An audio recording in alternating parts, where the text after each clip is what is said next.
Say, won't you please, please won't you be my neighbor? Hello, neighbor.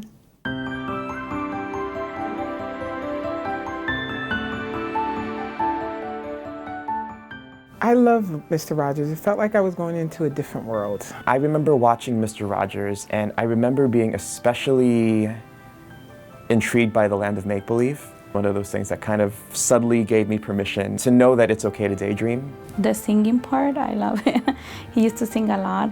It was really inviting, and I've always enjoyed that. The way that he created that scenario for us, really inviting us into his neighborhood. It just made me feel that I was about to learn something. I knew I was going to learn something, but I knew I was going to have fun doing it, and it was going to be an adventure for that day.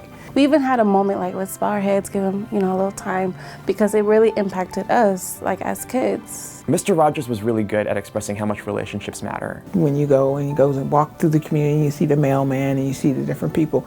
And I think that Mr. Rogers was all about getting to know your neighbors. To me, being a good neighbor is like friends and be able to help each other. Treating others with kindness and using your words, that's something that I follow every day. Someone who's willing to learn with you, to share with you, to grow with you.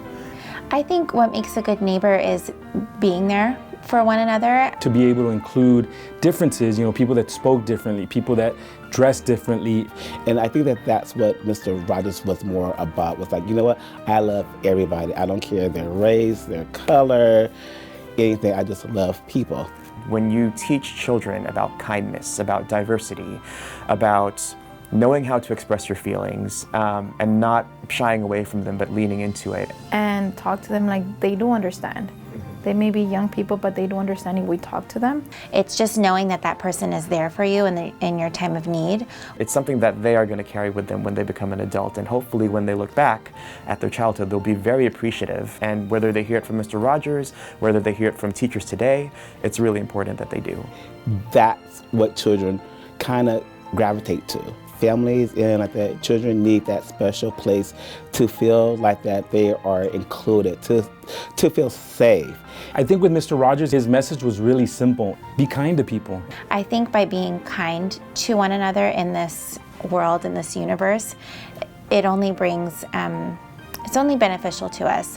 Giving that same warm feeling and that welcoming feeling when you would watch the television show. Of course, as a child, you don't know what that is, but you like the feeling. And you wanted to be that person that shares that type of feeling. And as you get older, you know, and you can identify it as kindness. So if anything, I remember his kindness. It shows that the influence and the power of a person is so immense. And we still feel it here at Child360, and I feel it individually. And so if we can all have a little bit of Mr. Rogers in us, I think that would only make the world better.